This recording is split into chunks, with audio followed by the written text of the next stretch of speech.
Je ziet, dat gaat toch nog altijd zeer vlot. Op mijn verjaardag hoort er zingen, bij een verjaardag hoort er ook iets anders. Wat doen we meestal bij de verjaardags? Een verjaardagstaart.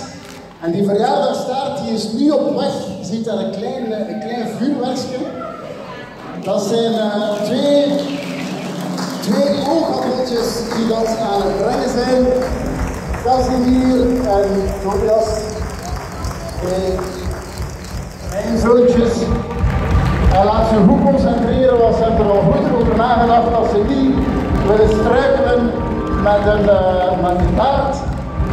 Dan breng de taart hier maar naar voren. Kom maar naar voren, kom maar naar voren. We gaan.